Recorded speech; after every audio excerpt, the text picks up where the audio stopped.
Hi all, Plant Side Agent here. Today we're going to take a look at using the Mini Altoid tin alcohol burner in the Esbit solid fuel burner and pot. So stay tuned.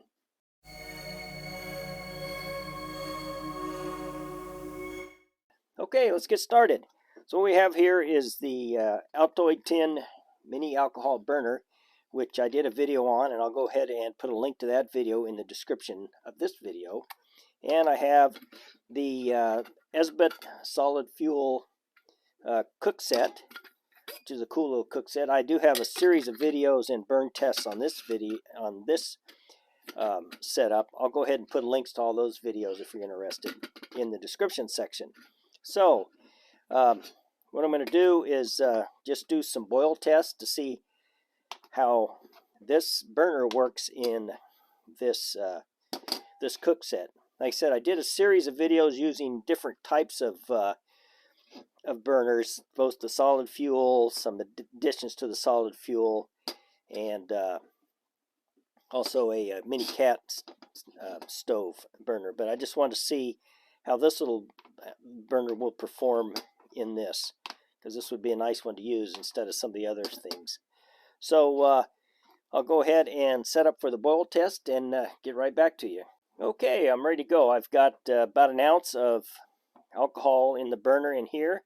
I've got 16 ounces or 2 cups of water at 54 degrees. So we'll go ahead and fire the stove off. Oops.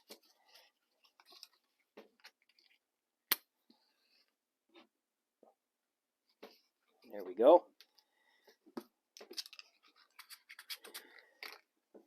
And we'll go ahead and put the water on. Start the timer. And let's see. Take a look at the burn pattern here. So let me go turn the lights off real quick, and we'll let you look at the burn pattern. There's quite a bit of flame roaring off of that coming out around the sides. So let's just see how this works. Now while we're waiting for the boil, I'll make another comment. I do have a windscreen for this cookset, and on one of my other videos I had a commenter saying that I would have gotten better performance if I had a windscreen, which is true, and probably the same applies to this. But the main reason I haven't been using windscreens on these boil tests is it kind of blocks the view of the stove when we're burning, and also for me to come down and look at the burn pattern and that. So, and I think as long as it performs well in a non-wind environment without a windscreen, then it'll perform even better with a windscreen. So just a note. Getting close.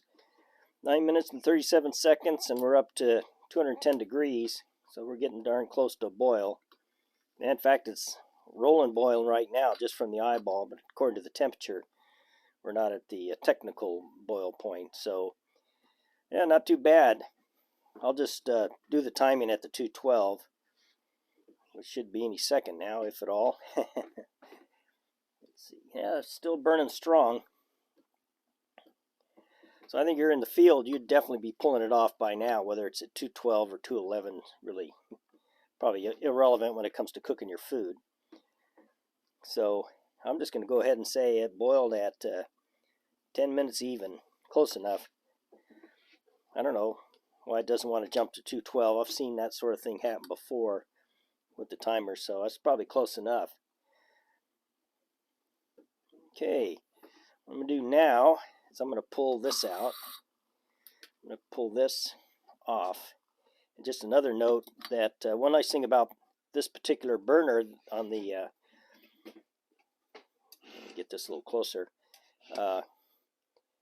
using the Mini Altoid tin, if you didn't need to snuff it for whatever reason, you do have a built-in snuffer, which is nice to have.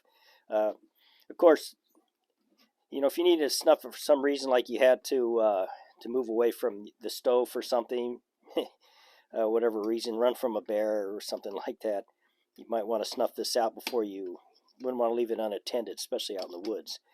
But after that, you probably should go back and burn off the rest of the fuel, because I don't know that when you close this this down, you're not going to get that good of a seal, and you could get some leakage unless you put it in a real tightly sealed bag. So I don't think you're going to be saving any fuel by closing this off once the burn is done.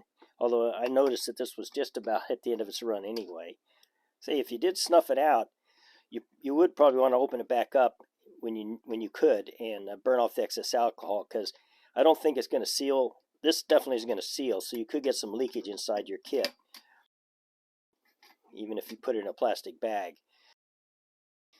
The other thing too is you're not going to be able to pour any remaining back into the container because of in this case of this stove, the carbon felt is not going to allow it. That's one of the safety features, is that it should prevent spillage and a massive fire. So it does work. It does burn well. I think I prefer this little stove over some of the others that I used on this. Some of the others definitely were lighter, but I kind of like this little burner. It's you could use it for a lot of different things. So anyway, so that's the burn test using the Mini Altoid tin alcohol burner and the Esbit solid fuel cook kit. So I hope you guys all enjoyed the video, and we'll see you next time. Bye-bye.